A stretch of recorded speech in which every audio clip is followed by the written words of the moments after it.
Hey everybody, how's it going? Welcome back to Copper Jacket TV. So 16 different states' attorney generals have written letters to both UPS and FedEx demanding answers regarding their new policies around shipments from FFLs.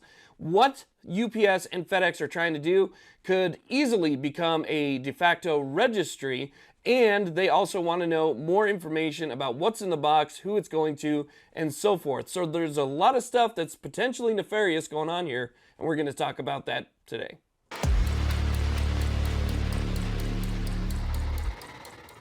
Now, before we get started, I just want to say a quick thank you for watching these videos. I really do appreciate it. If you have a quick second and you haven't done so already, hit that subscribe button. That little thumbs up would help quite a bit. And if you have an extra second, leave a comment. That helps out with the algorithm. And when it comes to, spreading the word about our rights, we need to make sure that this stuff gets out there. So again, any help would be greatly appreciated. Also, check out the main sponsor of this channel down below, which is the USCCA. Let's get to it. So I'm sure you guys have noticed that when it comes to shipping, this type of stuff, UPS has changed their policies on who can ship it, on what can be shipped, and how it's shipped, and so forth. But FedEx has taken it a step further.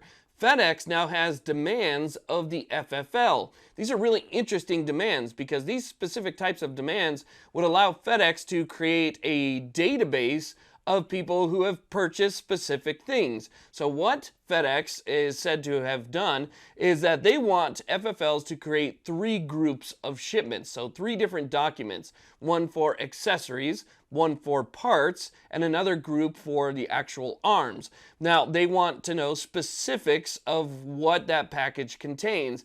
And not only that, they want the FFLs themselves to retain records of what's in those shipments so that they can be searchable later on by FedEx. Now, they say searchable later on by FedEx, but asking these places to retain those documents, well, those documents can be requested by FedEx, and if for some reason the federal government decides to subpoena information from FedEx, FedEx can simply retrieve it from the FFL. And so you can see that this can cause a lot of problems. You're basically creating like a third-party database out of what they're doing here. Now I'm going to read you the questions that were sent to FedEx and UPS via these attorney generals so you get an idea of exactly where they're going with all of this. So I got these questions directly here from Bearing Arms. We're going to go ahead and read these. So the first question is, did FedEx, UPS enact these policies with the goal of information sharing with the ATF or any other federal agency?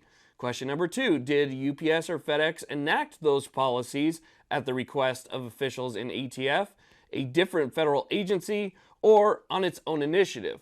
Question number 3, if FedEx, UPS implemented these policies at the request of a federal agency, please identify that agency, the officials who made that request, the nature of that communication, and any legal authorization cited by those officials. Number 4, if UPS FedEx charged or changed its policies on its own initiative, please explain why it made those changes. Because you know what? I would like to know as well. Number 5, did UPS communicate or coordinate with FedEx in making these changes? Kind of funny how they both seem to make, a bunch of these same changes around the same time.